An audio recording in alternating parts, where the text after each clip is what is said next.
Yes, ladies and gentlemen, welcome to the Wrestling Chatter podcast. I'm Jack Farmer, and today we have a doozy of an interview where I get to chat with none other than Alex Wright. We talk all about the famous dancing he does, his time in WCW. We talk about his training academy and so much more. You're not going to want to miss this one. Check it out right here on the Wrestling Chatter. Right. Alex, thank you so much for joining us today.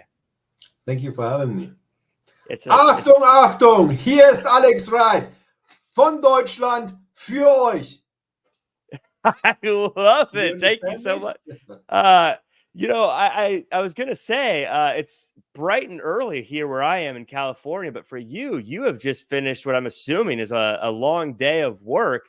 Thanks so much for taking the time after getting some work, and you're doing a lot of stuff right now. I know you have the Right Stuff Wrestling School. You got New European Championship Wrestling. What did you work on today? What business of yours did you work on today? Well, actually, I had 2 more interviews today and a lot of appointments, like scheduling and stuff like that for the students. I hate business office work. I mean, I'd rather be in my wrestling hall, gym, and train kids and young talents. Yeah, I was going to say, for someone who doesn't like business, you're a very business-oriented person. You've got a lot of businesses going right now, which is very cool to see. Speaking of today, what's the best thing that happened to you today so far? I always like to start on a positive note, Alex. What happened today that was your favorite thing so far? My favorite thing? Today, that's the rule. Actually, I had the time to have a good breakfast. Yeah, that was good. Breakfast. What was it? Did you have? Are you here in the States? It's like eggs and bacon, but is it the same in Germany? No. I have to keep a little. I'm turning almost 50 next year, so you don't look it. What's the fountain of youth over there? I have to watch what I eat. So I eat oatmeal, fruits, and stuff like that. Nuts. Hearty, healthy. Sticks to your stomach, keeps you full. But 50, you look amazing. What's the secret? Moisturizer? I'm happily married, I guess. No, yeah. Just, you eat clean or try to eat clean and have fun in your life. Do where your passion lies in, and sports, Well, we are going to talk all about you and your wrestling career, but I do want to start with a few things that are going on right now. As mentioned, you have the Right Stuff Wrestling School, and you talked about training earlier today. Now, I'm sure over the course of your career, you have had feelings about the way wrestling should be and the way wrestling should go. Now that you own your own company, now that you're training other people, what are some things you feel differently about pro wrestling today than how you felt when you were younger? Actually, it's still the same for me.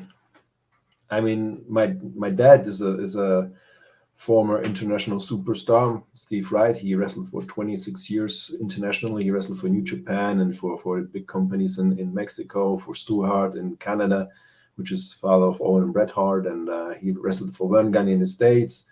He wrestled all over in Europe and also in Asia, and he was my trainer.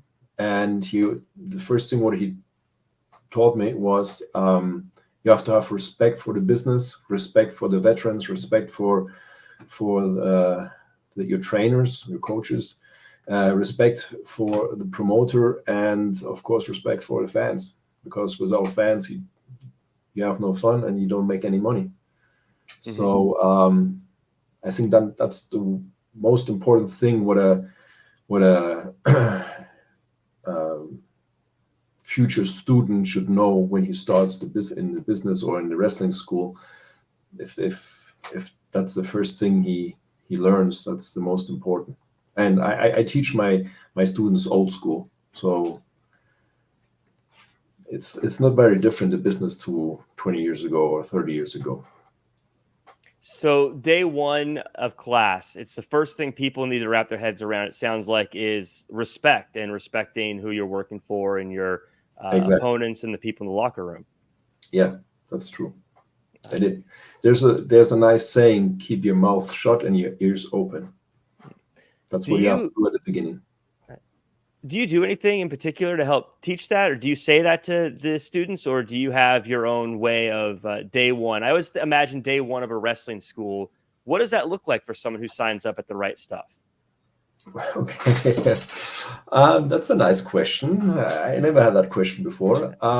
Well, the most important thing in my school, or the priority lies, top priority is safety and fun and passion then. So in my school, everybody is welcomed. It doesn't matter if you a full pro in sports or whatever, or if you're new to that totally game. I mean, if you do other sports, that's fine. If you haven't done anything in sports, that's fine for me too. Because the first day when you arrive at my school, they get a little quick talk, pep talk, and then I test them out and if how the body control is, the coordination, the all the physical stats, heart, endurance, all that stuff, and then I get a good impression of who stands in front of me, what he's able to, and from that point, I take him wherever he wants to, what his goal is. That's the first question always what I ask my students: what's your goal in the business? Are you here for fun, or are you here because you want to wrestle in front of a crowd, or are you here because you want to make a big career in the States and be a superstar? What's your goal? Because you have to have a goal to work on, and that's what I do. Then I start out and I teach them. We do squats, body squats, we do push-ups, crunches, stuff like that, and warm up. I always say it's warm up, but I how you say that in English? I analyze them during the warm up, and then we go in the ring, and then we do chain wrestling and techniques and holds and drop kicks, body slams, and stuff like that. Is wrestling something when you're analyzing these new recruits or these new signees, these new trainees? Is something? Are you at a point now where you can kind of tell right away if someone has it to make it into the wrestling business, regardless of what their level of it is? Or do people surprise you still? Is there someone who comes in and you think this person has no chance, but then they're amazing? Or like, can you figure it out pretty quick now that you've been in the business your whole life? Yes. The moment they walk through the door, I can see if they would have the potential to make it. But it doesn't mean that they make it, because they have to have passion. They have to have endurance because it's very hard to go through a wrestling school, at least at my school. And then you have to have endurance once you start in the business, when you're a rookie, because that's a hard time to build up your name. And of course, sometimes there are surprises. A lot of times it's people walk in and they're very talented, but because they're talented, they're lazy. And somebody who's not that talented, he works much harder on himself, and sometimes they get farther and better than all the talented guys. You were trained by your dad in Europe, but you also spent time at the Performance Center, or not the Performance, the Power Plant is what I meant to say. You spent time at the Power Plant. Could you compare kind of the differences between the way you learned in Europe versus the way they were training people in WCW at the Power Plant? Yeah. Actually, I was in a Performance Center also as a guest trainer. That was my next question. I looked too far ahead on my notes. No, yeah, I was in the Power Plant, and the difference, I mean, Power Plant was great, good trainers, tough trainers, but they had a different Philosophy. Yeah, sorry for my English. No, I don't talk your English is way better than my German. As I do, and because in the Power Plant they try to break you and build you up then, and I don't want to break anybody. I want that their passion grows even more at my school, and I think it forms better and stronger characters if they are not broken. If they have enough passions, they will do it by themselves, and you don't have to break those kids. So that's the big difference. Yeah, I spoiled a little bit there, the Performance Center. You did spend some time there at the Performance Center. Yeah. What was that like? Did it change the way you approach training? What did you bring to the Performance Center? Because from what I understand, that is an incredible facility over there. Yeah, that's true. Very, very professional, and I would say one of the best places to learn wrestling nowadays, Mhm. because there are a lot of great coaches there. Um, well, it's just very, very professional, and that's how I try to run my school also. Um, of course, you can't compare the power plant to the performance center because it was 20 years earlier, and they didn't invest that much in the future talents. They did not. Either you had a talent and you make it or not. And Mhm. here you have a great facility with great coaches, 7 rings. You analyze the matches on TV. I mean, it's just a perfect place to learn wrestling. Mhm. Uh, Now, I personally really caught on to European wrestling with NXT UK. That's when I started to realize just how much great talent was over there. I want to talk to you about how successful European talent has been in America lately. Of course, here, I don't know if you're following much of American wrestling television now, but we've got Gunther, we've got Dragunov, of course, someone you know very well, Giovanni Vinci, Yeah. doing very well on television. You Pretty deadly. I mean, the list goes on and on. It feels like there's a bit of a European invasion in WWE right now. As someone who was really one of the big names of European wrestling back in the 90s, 2000s, and now training that next generation, what's it like seeing the success of European wrestling on WWE television now? Well, it makes me really happy, because we have great talents over here in Europe. They have the same passion like all the guys in the States. And if you want to be on top of the game, you have to be in the States to perform. That's the country for wrestling. So I'm very happy that they make the make the way over there. Like Giovanni, he was a former student of mine. Mm-hmm. I coached him for, I don't know, 3 years, and then he wrestled for my company for another couple of years. So I'm very happy to see him perform like that. Was he someone that you saw right away and was like, this guy's got it? Giovanni Yeah, Vinci? Yeah. yeah, yeah. Um, Very cool guy. uh, yeah, very cool to see him again on SmackDown on the main brand now, standing out on his own. But WWE was actually in Berlin very recently, Bash in Berlin. Were you able to go to Bash in Berlin? Were you there in the building? I planned to go there, but I was sick at the time.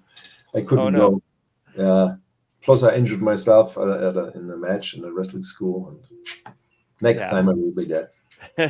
Well, it's cool to see that the WWE is now traveling internationally so much and heading over to Europe a lot more often. I always say wrestling is such a global sport. I think everyone should have the opportunity to go see some of these shows. And it's great that they're giving people those opportunities. Yes. Probably great for you guys as well. When a big show like that comes to town, it probably inspires a lot of people to see where they Yeah. go, right? Plus, the sport gets more media attention again. So it's good for the sport. I mean, you cannot compare Germany with the States. I mean, in the States, I guess pro wrestling is still one of the 5 most popular sports, right? Mm-hmm. Yeah, in Germany, it's not that like that. I mean, Yeah. it's growing, and it's a big market over here. I guess that's why WWE takes more focus now on it. But in Germany, it's the biggest, most popular sport in Germany is soccer. Mm-hmm. So soccer or tennis. So if you want to make really money, you play soccer or tennis, not Right. wrestling. Right. Yeah. So, of course, I want to talk to you a bit about your time in WCW. That's what a lot of the people want to hear about. And I know I've watched some of your interviews, so I don't want to ask too many questions that you've heard a million times. But one of the things that does come up quite a bit is that it's said that Ric Flair was the one that really discovered you and brought you into WCW.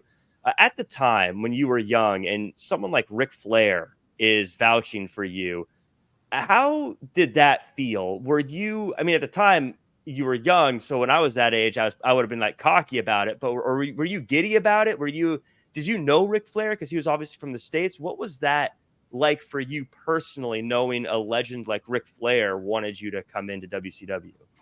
Well, that's funny. This question. Well, it's a good question because, or it's not the question is funny, but I'm happy you asked about that. In Germany, when I was young, you hardly couldn't see American wrestling. Mm-hmm. It was like on TV very, very late because of the laws that kids weren't allowed to watch it. Mm-hmm. So it was like at night, at 12 at night or whatever. So I couldn't watch that. Plus, it wasn't not on the regular TV stations. So as a wrestling fan, you really had not that much of a chance to watch American wrestling. So I actually did not know Ric Flair, that he was a legend or whatever. Yeah. My dad said he had a big name, but my dad in the business, he didn't react like you would, he said, well, it has a good name in the business. That's it. Yeah. And I was brought up by my dad in that business. I mean, I grew up on the road. So I met all those guys backstage like Vader, JBL, Lance Storm, Finlay, Regal, Justin Thunder Liger. They were all normal to me. I have a different view than you have. I grew up in that business. So I met Scott Hall. I was 8 years old, and all kind of guys, and Chono, Japanese New Japan. They played around with me. So in my mind, they weren't stars. They were just colleagues of my dad. And so when I went to WCW, when they had a German tour over here, I knew WCW was a big deal because they're TV and all that stuff and big superstars, and they have international tours and stuff. So I was aware of my chance if it would come around, but I didn't know all the names. I just know, well, they're stars, but I didn't notice from each wrestler the status. But Rick was a great guy. Was he always a supporter of you? And by that I mean, like, throughout your career, was he always kind of there with you, or did he say, hey, we need to sign Alex Wright, and then disappear? Did you talk to him a lot throughout your career at WCW? Well, I mean, he was there at the beginning. He gave me the chance. He and Eric Bischoff, they said, hey, listen, do you want to have a contract? Rick was a supporter of, I think, every young, passionate talent, which has a passion for the sport, because he always had good matches with all the young guys. He always worked good with them, and he sold for the young guys and stuff like that, which a lot of other superstars didn't do. So I think he just knew that all the young guys are the future for the business, and he loved the business. So I think I had a very good relationship with them. But he wasn't not a mentor like that. We would talk every day about my career and stuff like that. That wasn't like that. All right. Now, when you got the contract with WCW and when you negotiated with them, what was that like, getting the contract? Because as a wrestling fan, the way we always envision it, or at least the way I always envision it, is Eric Bischoff says, "Here's a contract, and it's one page, and you sign it, and that's that." Was it as simple as him just saying, hey, here's a contract and you take it? Is there like a process when you're that young and you have a big company like this offering you a contract? What is just that process like? Is it pretty quick, or is it a lot of back and forth? How did that work? Yeah, you mentioned my age at that time. I was 18 years old, so I really didn't care. I just wanted to sign that contract, right? Right.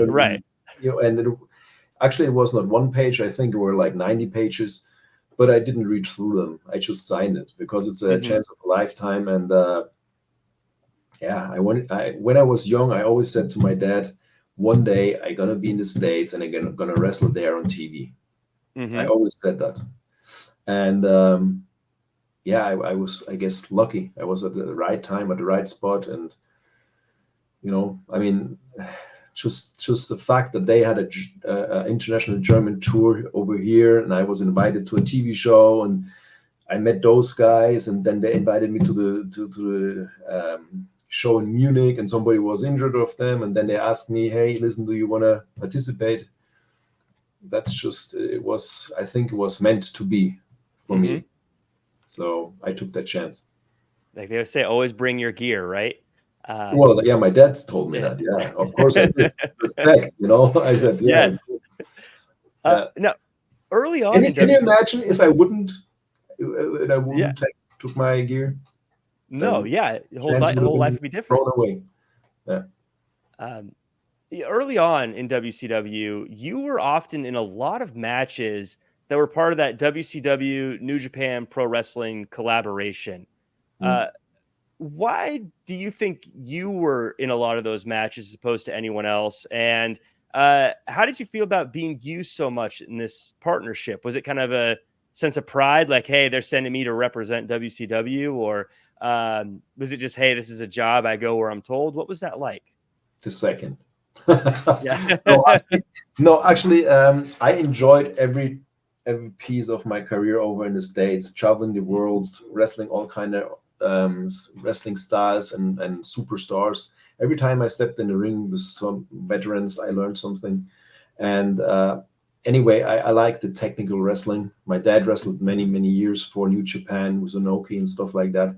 So I enjoyed wrestling in New Japan, and I like the style over there. And yeah, WCW somehow always put me in matches with cruiserweights or technical wrestlers or new arrivals. I wrestled Sabu.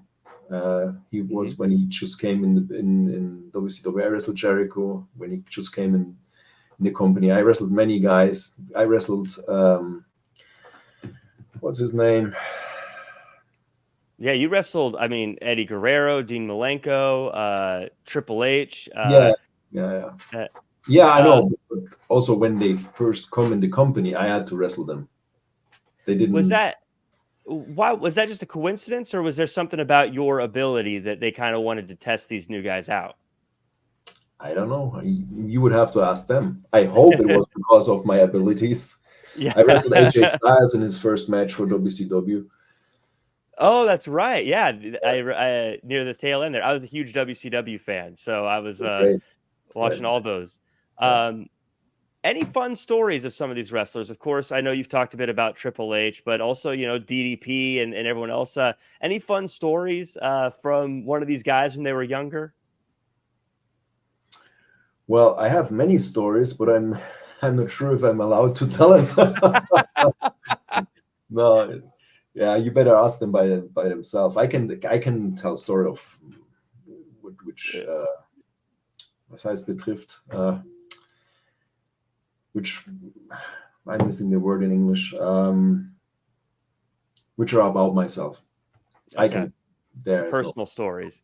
I can tell you a story about New Japan. I wrestled over in New Japan, and there was a guy, and I didn't get along with him in the match, and was kind of a little shoot in there, and he was really pissed, and he said to his office, "Hey, listen, I want every night full duration in my matches." So he wrestled every night, 30 minutes, an hour, whatever, just to get me back when he finally steps in the ring a half a year later with me in the ring.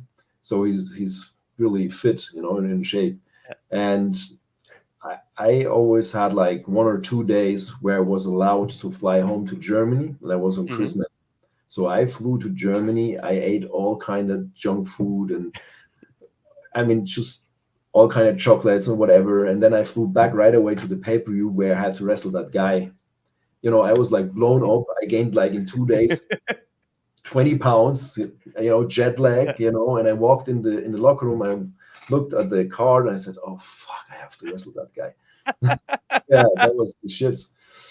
Who was that? Do you remember who that was? Yeah, I do. Will you tell us who it is? No. Okay, fair If you listen to my story, you actually could do a I research could and probably figure it out. yeah. We'll have George, our producer. I'll have him do the research for us. Okay. Now, you talk quite a bit about working with people in Japan and all over the world.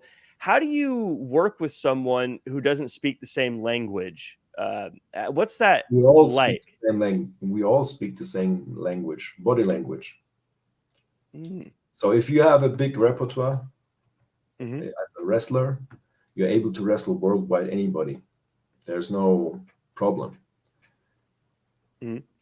I mean, the You best thing is you go in the ring and you do everything in the ring. So you just kind of figure it out in the ring live in that Yeah, because situation. that's the best way to adapt to the spectators, because every country is different. Every weekday or weekend, if you where the show takes place, is different. People under the week are much more stressed than on the weekends, so they react differently to certain stuff in the matches. And it's different if there's holidays at the moment or not, and there are different audiences in different countries. In Japan, and Japanese people are very quiet for the most time of the match, and then they clap, and then they're quiet. Mm-hmm. In the States and in Germany, people are really, behind the match, and there's a lot of atmosphere. So the best thing is always for a pro wrestler to adapt in the match for the needs, what the spectator needs in that moment. So that's the best thing. But you have to have a good repertoire for that. Well, you talk about the different places you have matches and the different audiences. You have a very wide range of places and styles you've learned and worked with: the European style, the Japanese style, the American style. You talked about the cruiserweight lucha libre style. Um, do you like working with multiple styles? Is it challenging? Is there one style you prefer to work with as opposed to another? I kind of compare and contrast all those different styles for me. Well, actually, I combined all those styles to one in my style. Like I Mhm. take from that style something a little bit, and then I take a little bit from that style, and then I make my own style. So I don't switch between the styles. I just took a little bit here, took a little bit there, and then my style came out of it.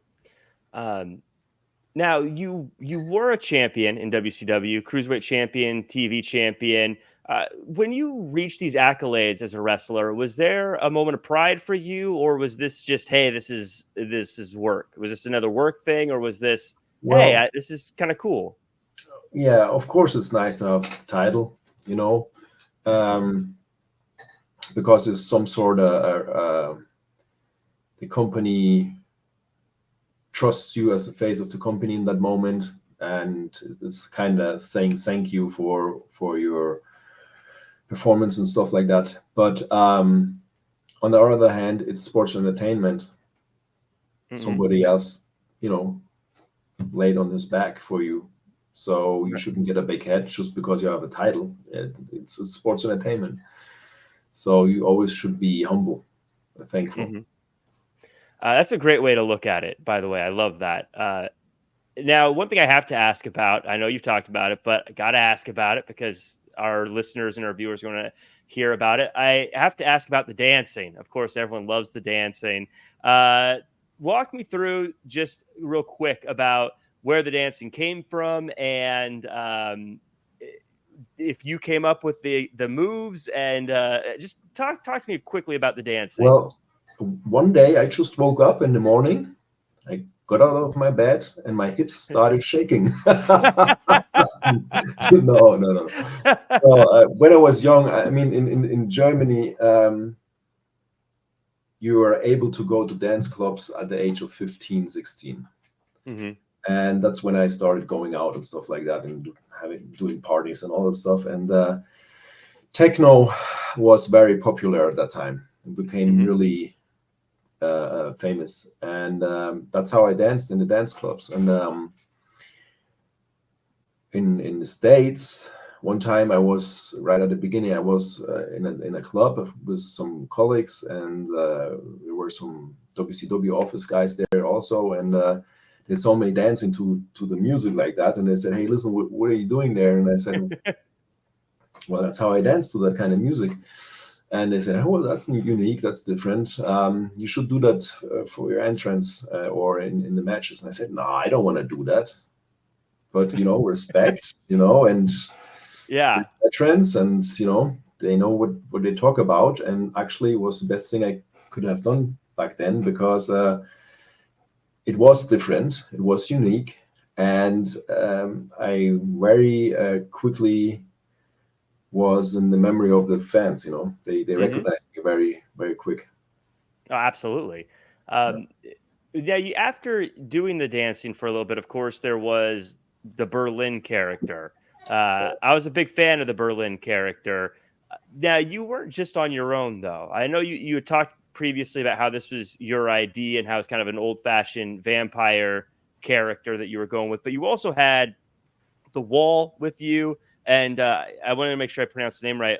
Uda Ludendorff was your Yeah, translator. yeah, but that wasn't my idea. For both of them, were they not your idea, or was No, that was the office. And actually, yeah? the woman came like very surprisingly to us as translator. Oh, Yeah. once you saw them, were you happy with the idea of having people in your entourage, or were Yeah, you upset? yeah. As long as I was the top guy there. Yeah. No, yeah, no, no. It was fine. I mean, the Wall was a very nice guy. I mean, I really liked that guy. And the the woman, she was a nice lady. I mean, she was just like an actress. So she wasn't even a wrestler. She was just an actress they hired to come in and do this. Which were able to translate, yes. Oh, that's very interesting. So how long or how early in the process did you find out? Pretty early, or was it like the day of Nitro before you walked out? Really? Yeah.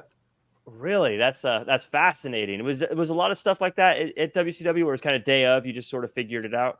Well, I think it was because of the time. I mean, it was a time where all the backstage politics were really bad, and there were certain guys which liked the idea of me being Berlin, and certain guys which weren't happy about it.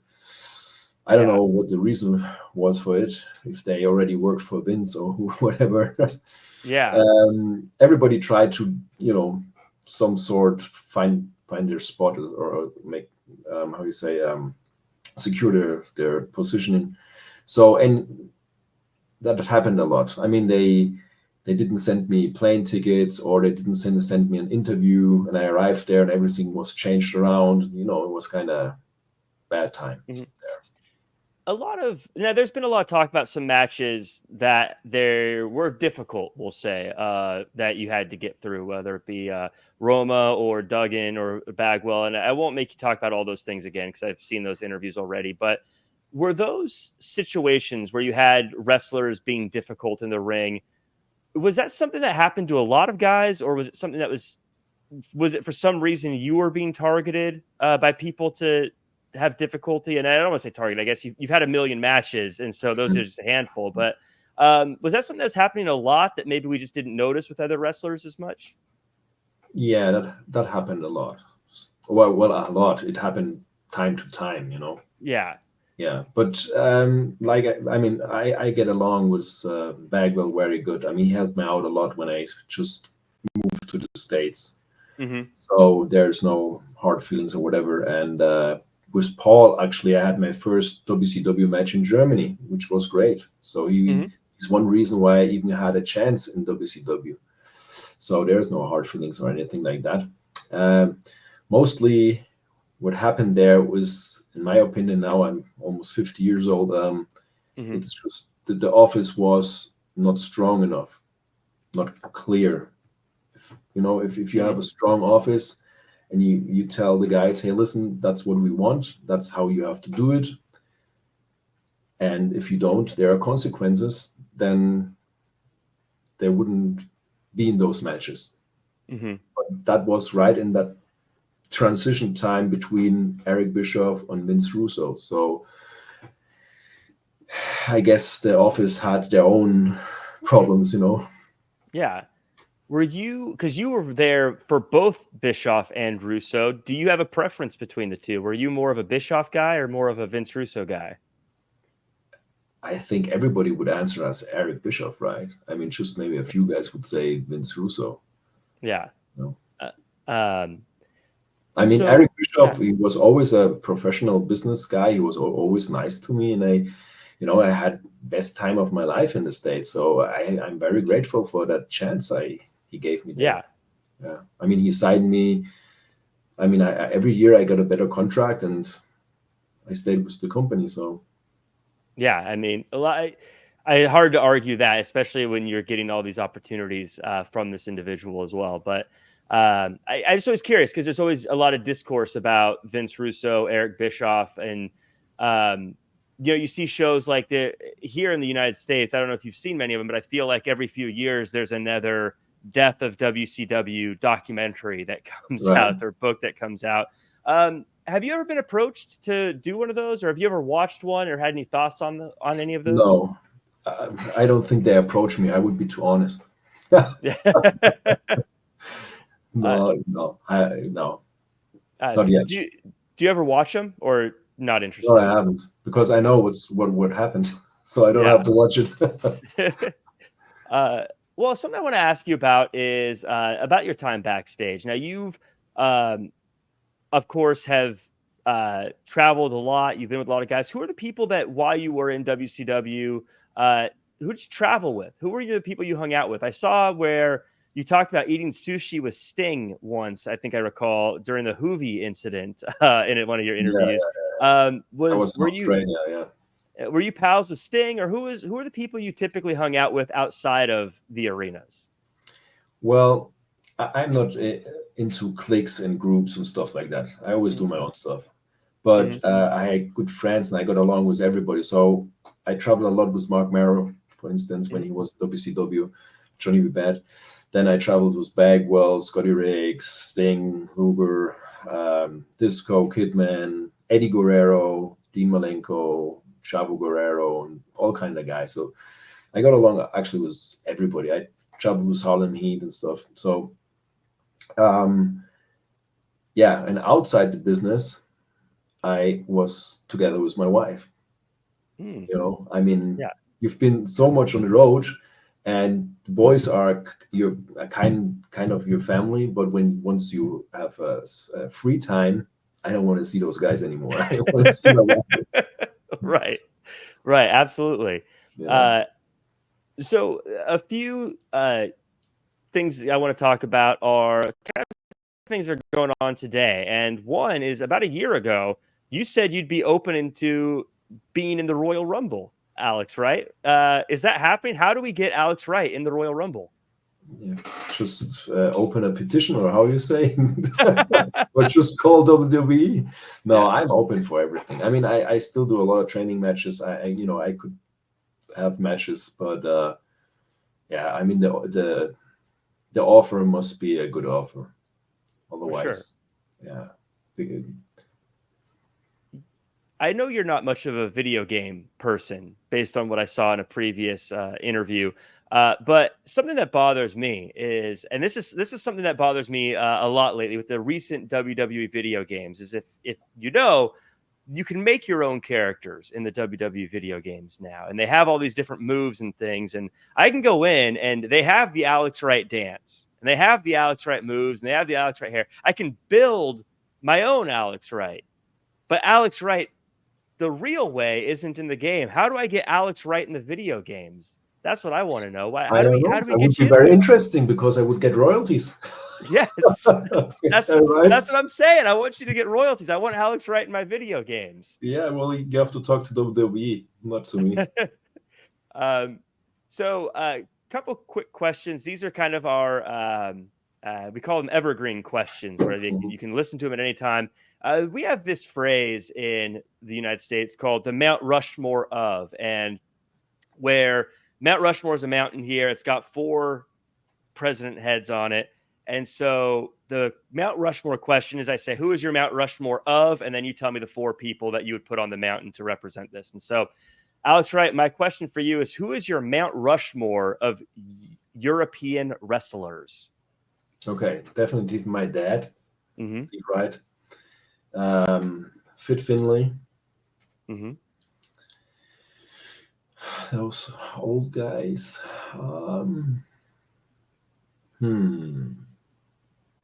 Of Germany. So they don't have to be German, or no? It could be European.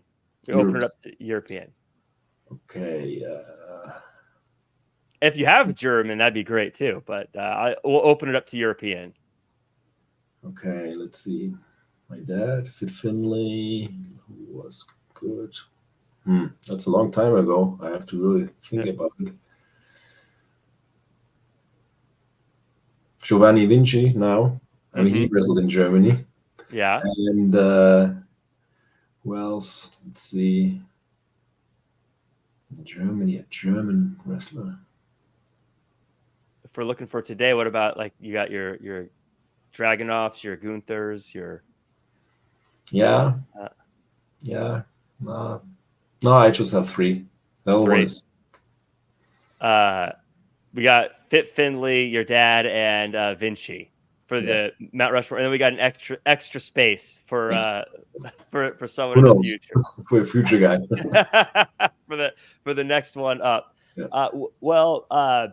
This has been a great conversation. I don't want to take up too much of your evening. I know you've had a long day. My final question is, I got 2 final questions. One is, I guess, personal one. We talked a lot about your dad today and his history and his impact on you and how he was able to help train you. Do you think your dad is proud of the career you've had? That's a question you would have to ask him, right? I hope he is proud, but I mean, he never said anything else, so I'm sure he's proud of how I did. Yeah, no, I think so. Yeah. By the way, I'm gonna be in the States soon. Oh yeah, well, that's what I was gonna ask. Is what's next for you? I'm gonna be in New York for autograph signing on November 8th and 9th. Cool. Is that are you in New York? That's very close to the WWE. Is this where you get your Legends contract? That's Triple H. Give him a Legends contract. Yeah, right. Maybe I should do that. Yes. Yeah. You're in town, so Triple H, if you're listening, just give out the Legends contract. But is it just for the contract signing, or are you doing another show there? What's anything else going on in New York for all of our New York listeners? It's an autograph session. It's a wrestling con or whatever. Oh, very cool. Yeah. So New York, you'll be in the United States. If someone wants to check out your next wrestling show, the next New European Championship Wrestling, how can they do that? Well, they just have to search for my company on Facebook or Instagram or stuff like that. I advertise it then and stuff like that. But right now we are right now I'm doing just house shows because when Corona came around, I had to change my business strategy and I'm on the road. Before that, I had my own production hall with a set ring and entrance and all kind of stuff. So it was much easier to produce TV than it's when you're on the road. But that will happen again. Very cool. We'll have to keep our eyes out for that. And then, of course, the Right Stuff Wrestling School for anyone who has the dream of being a professional wrestler in Germany. They can check out your school as well. Anything else you want to promote before we sign off? Well, if you're interested in wrestling, I will soon have a TikTok account. I have to check it out if I'm able to. And I'm on Instagram, whatever. Just follow me if you want to know what I'm up to. Wait a minute. You don't have a TikTok account. But I will have it soon.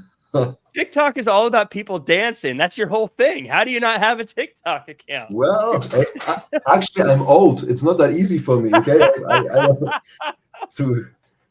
to get all that stuff done. Then I have to ask my son, hey, listen, what do I have to do now? Well, if you everyone's dancing on TikTok, so you're going to be a star. I have a feeling. Okay. So everyone. So you would recommend to me I start dancing lessons on TikTok? Well, if you check out TikTok, you'll find there's a lot of people that they do different dances and things on TikTok. Okay. So, but I'm not super savvy with TikTok myself, so don't take my advice. But I think you're going to do great on TikTok. And everyone who is listening or watching, make sure to follow Alex Wright. Make sure to follow the school, and make sure to check out the I was just a contract signing. I'm so excited about you getting the license. It's not a contract signing. That's how rumors start. I'm telling you. For the autograph signing in New York, and lots of big stuff. Alex, I appreciate you taking the time so much for being here. Thank you. I thank you. It was very fun. A lot of fun. Achtung, Achtung! Ich komme nach Amerika. Thank you. Tschüss, ciao, bye. Thank you.